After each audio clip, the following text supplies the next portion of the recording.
Mark, good morning. You look terrible. Thanks, Sarah. I feel terrible. My weekend was, let's just say, too short. Oh no. Did you have a busy weekend or a lazy one? I tried to be lazy, but life had other plans. I told myself, this weekend I'm doing nothing. Absolutely nothing. But yes, life had other plans. And by life, I mean every little chore and every friend who needed me to do something. The weekend trap. You try to rest, but suddenly the laundry piles up, your email inbox explodes, and you're like, why to-do list feels never ending? Exactly. I ended up vacuuming, doing laundry, and don't even get me started on the dishes. At one point, I thought I might need a rescue team. Sounds like a productive weekend, Mark. I guess we're not all built for relaxation. Yeah, I guess not.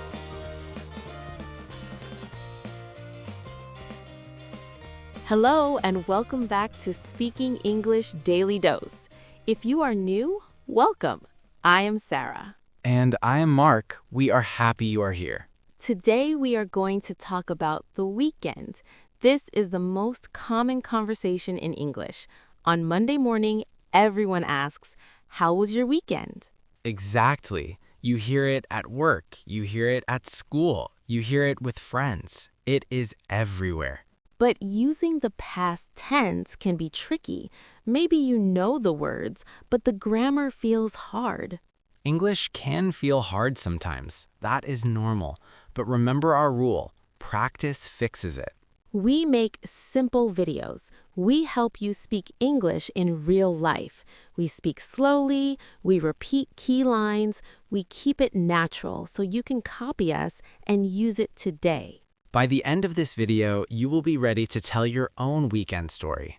And if you enjoy learning with us, please like this video and subscribe to the channel. It helps us a lot. It also helps other learners find this lesson. One click makes a big difference. Thank you. Let's do it. So, Mark, before we start the surf lesson, I have to know, why do you look so tired today? Oh, I know. I look like a zombie. Honestly, I think I need more coffee. This is my third cup. 3 cups? Wow, that's a lot of coffee, even for you. Ideally, the weekend is for resting, Mark. You should be recharging your batteries. Ideally, yes, but you know me. I always have big plans to relax. I tell myself, Mark, this weekend you will do nothing. You will sit on the sofa, watch TV, and enjoy some peace and quiet. That sounds nice. A perfect weekend plan, right? Yeah, it does. But then I see the dirty dishes piling up in the kitchen, I see the laundry sitting in the corner, and don't even get me started on the dust on the floor. Suddenly, my relaxing weekend becomes a cleaning weekend. The cleaning trap. I know it well.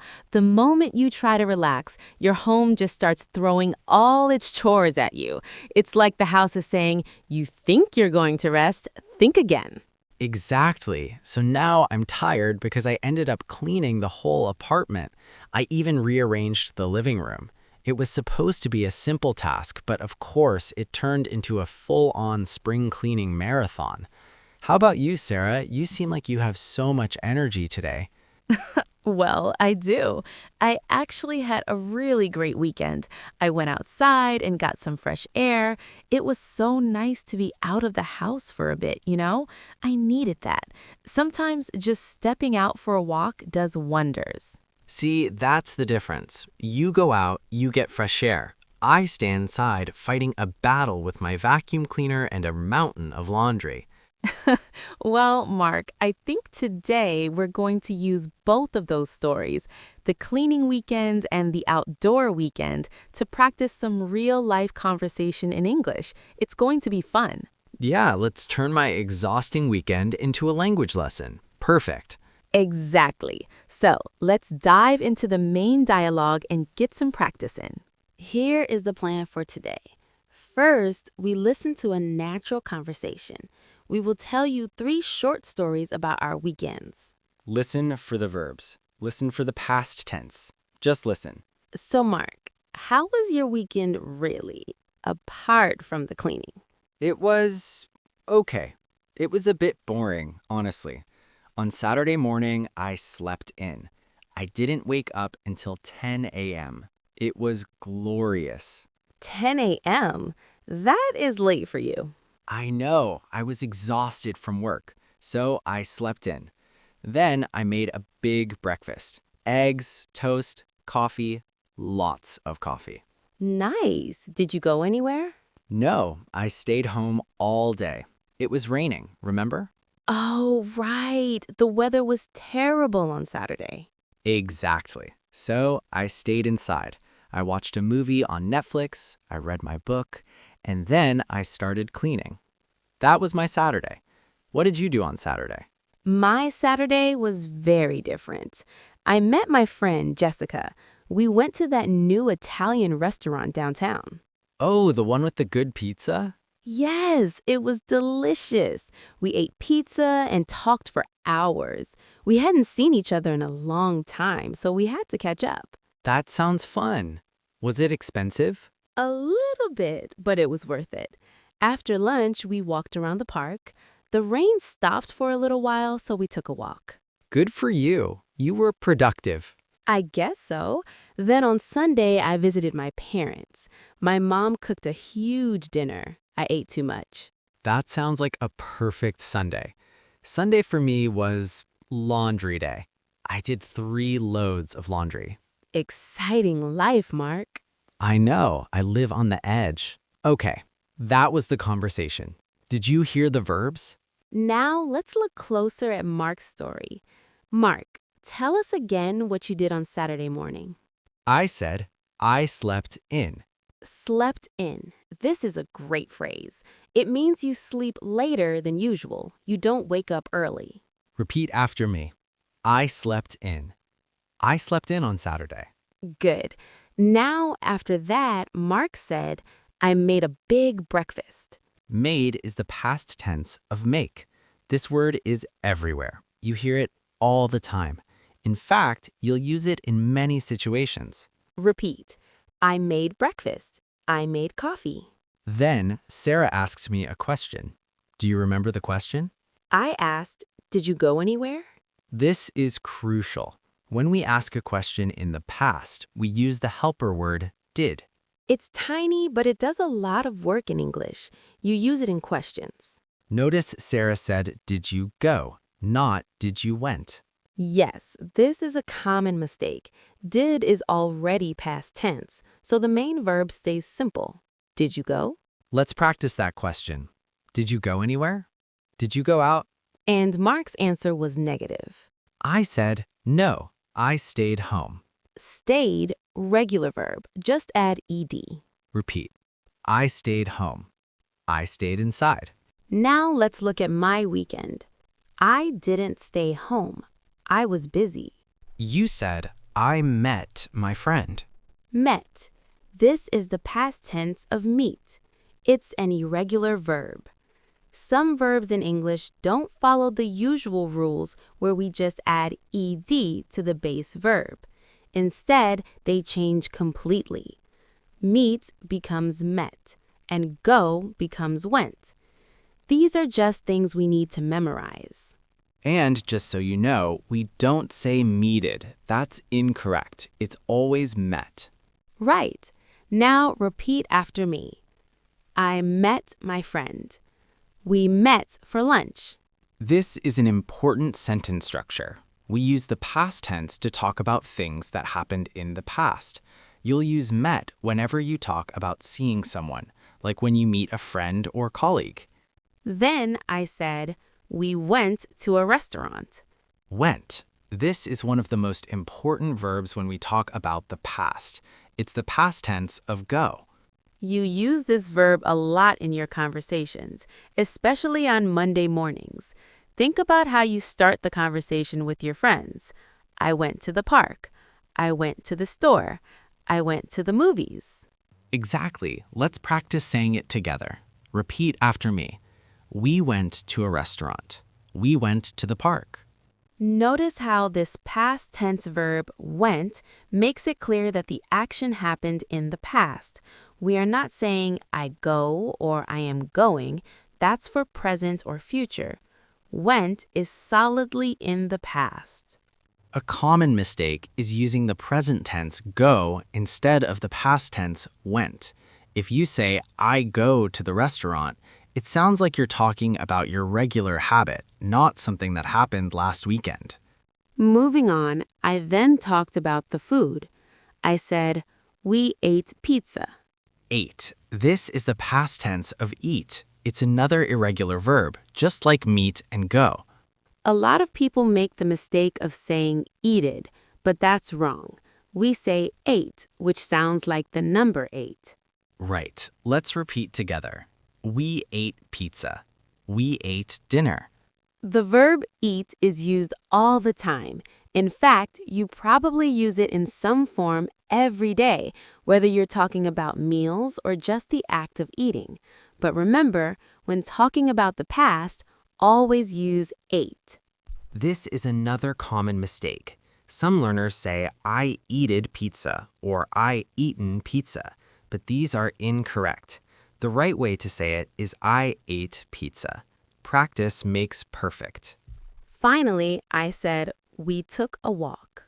Took. This is the past tense of take. It's another irregular verb, and you'll hear it often when talking about going for walks, trips, or even grabbing things. When we talk about walking in the past, we say took a walk. You could also say go for a walk, but in the past tense, took a walk is the correct form. Repeat this with me. We took a walk. We took a stroll through the park. Notice how we use took instead of take or taking when talking about past activities. This is how we keep the timeline clear for the listener. So in my story, you heard me use a lot of important past tense verbs. We looked at how to use met, went, ate, and took, all of which are key to telling a good story about your weekend. Remember, the more you practice these irregular verbs, the easier it becomes to use them naturally. Keep repeating these phrases until they feel like second nature. You'll be telling your weekend stories in no time. Okay, now we practice the questions, because on Monday, you need to ask your colleagues about their weekend. It is polite. It builds connection. Asking about someone's weekend is a great way to start a conversation. The most common question is, how was your weekend? Let's practice. Repeat after me. How was your weekend? You can answer, it was good, or it was great, or it was relaxing. Or if you're like me, you can say, it was too short. Yes, that one is definitely useful. Repeat that one. It's very common. It was too short. It's a fun and natural way to express that you didn't get enough time to relax. Perfect for Mondays. Now let's move on to another question. Another good question you can ask is, what did you do? Remember the helper word, did. It helps us form the past tense question. What did you do? Let's practice. Repeat after me. What did you do? What did you do on Saturday? It's a simple question, but it's really useful. Now let's mix it up. I'll ask you a question and you answer. Use your real life, or you can use my story. No pressure, no stress. Just try your best. Question 1. Did you stay home this weekend? Good. You could say, yes, I stayed home, or no, I went out. Exactly. It's an easy way to get the conversation started. Now, let's go to the next one. Question 2. What did you eat for dinner? I hope it was delicious. You could say, I ate pizza, or I cooked chicken. These are simple but very useful answers to use when talking about your meals. It's something everyone can relate to. Now, the next question. Question 3. Did you see any friends? Excellent. If you saw someone, you could say, yes, I saw my friend. Or if you didn't, you could say, no, I didn't see anyone. Notice the negative form, I didn't see, not I didn't saw. That's a common mistake. The correct way is I didn't see. Grammar is tricky, but don't worry. Practice fixes it. The more you practice, the easier it gets. So, let's go over what we learned today. Asking about the weekend is one of the most common ways to start a conversation in English. You can use questions like, how was your weekend? Or what did you do to get the conversation going? And remember, using the past tense correctly helps your English sound more natural. Keep practicing and soon it will feel like second nature. Now, let's try something a little more advanced. We will tell 2 more stories. One is a bad weekend, one is a productive weekend. I will take the bad weekend. I am good at complaining. Go ahead, Mark. Tell us about a disaster weekend. Okay, last month I had a terrible weekend. My car broke down. Oh no, broke down. That means the car stopped working. Yes, it broke down on the highway. I waited for the tow truck for 2 hours. It was freezing cold. That sounds miserable. It was. Then I lost my wallet. I think I dropped it when I got out of the car. So I spent Sunday looking for my wallet. I didn't relax at all. Wow, that is a bad weekend. Yeah, it was a complete disaster. Let's look at the verbs Mark used. The first one was broke down. Repeat. My car broke down. My car stopped working. Next, you said, I lost my wallet. Lost is the past tense of lose. So I lost my wallet means I don't have it anymore. It's gone. Encouraging practice. Repeat. I lost my wallet. I lost my keys. And then I said I spent Sunday looking for my wallet. Highlighting the verb, spent. This is the past tense of spend.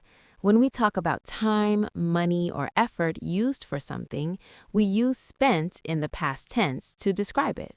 I spent time means the time was used for something. Repeat. I spent time looking. I spent the afternoon cleaning. Okay, now it's my turn. I'll tell you about my productive weekend. Teasing. Show off. Explaining. Last weekend, I cleaned the whole house. I did the laundry, I went grocery shopping, and I finished a big project for work. Mocking. You make me feel lazy, Sarah. Well, I felt very accomplished. Curious. Accomplished. What does that mean? Accomplished means I did a good job. I finished everything I planned. I felt proud of what I did. Encouraging. Okay, let's practice the feeling verbs. Mark felt stressed. Sarah felt accomplished. Prompting. Repeat. It was stressful. I felt stressed. Repeat.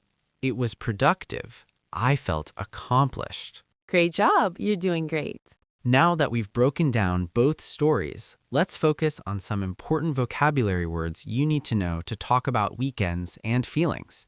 We used a lot of words today, but here are 7 words you must know to talk about weekends.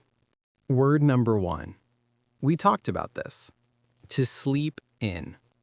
Definition. To sleep later than usual in the morning, usually on purpose. Example. I was tired, so I slept in until noon.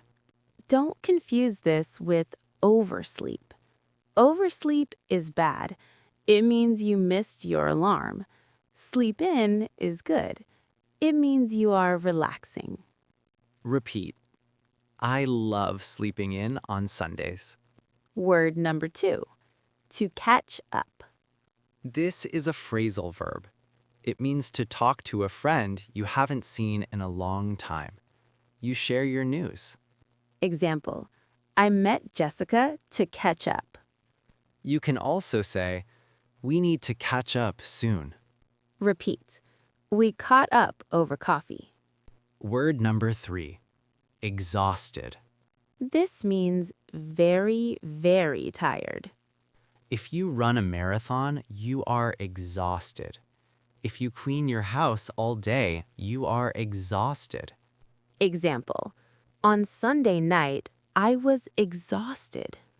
Repeat. I was exhausted. Word number 4. Errands. This is a noun. We usually say run errands. This means doing small jobs outside the house, going to the bank, the post office, the grocery store. If you do these small trips, you are running errands. Example. I spent Saturday running errands. Repeat. I had to run some errands. Word number 5. Cozy. This is an adjective. It means warm, comfortable, and safe. Imagine a warm blanket, a cup of tea, and a rainy window. That is cozy. Example. It was raining, so I stayed home and got cozy. Repeat. It was a cozy weekend. Word number 6. To last. This is a verb referring to time. It means how long something continues. Example. The movie lasted 2 hours, or the rain lasted all day. Repeat. The party lasted until midnight. Word number 7. Chill. This is informal, very common in spoken English. It means to relax, to do nothing special. If someone asks, "What did you do?" you can say, "I just chilled at home." It's cool, it's casual. Repeat. I just chilled. You did it. That was a lot of listening and speaking. Let's recap what we learned. First, we learned past tense verbs. Regular verbs end in ed. Stayed, cooked, walked. Second, we learned irregular verbs. You just have to memorize these. Go becomes went. Have becomes had. Sleep becomes slept. Third, we learned how to ask questions using did. Remember, did you go, not did you went. And finally, we learned some great vocabulary, like sleep in and run errands. If you feel confused, that is okay. Watch the video again, pause it, speak out loud. Your mouth needs to practice the shapes of the words. Practice fixes it. Now it is time for the question of the day. We want to hear from you. Today's question is, what is your perfect Sunday? Don't tell us about your real Sunday. Tell us about your dream Sunday. My perfect Sunday is sleeping in until 11, drinking amazing coffee, eating a giant pancake, and watching football all day. That sounds like you, Mark. My perfect Sunday is waking up early, going for a hike in the mountains, and then having a big dinner with my family. Now it's your turn. Write your answer in the comments. We read them and we love seeing your answers. Try to use the past tense verbs if you describe a past Sunday, or present tense for a general routine. My perfect Sunday is. Thank you for studying with us today. You did a great job. Speaking about your weekend is the best way to make friends and practice English. Try it tomorrow. Ask someone, how was your weekend? And if you enjoyed this lesson, please like and subscribe to Speaking English Daily Dose. It helps the channel grow. Check out our other videos for more conversation practice. We have a great video on daily routines that you might like. See you next time. Bye. Bye, everyone.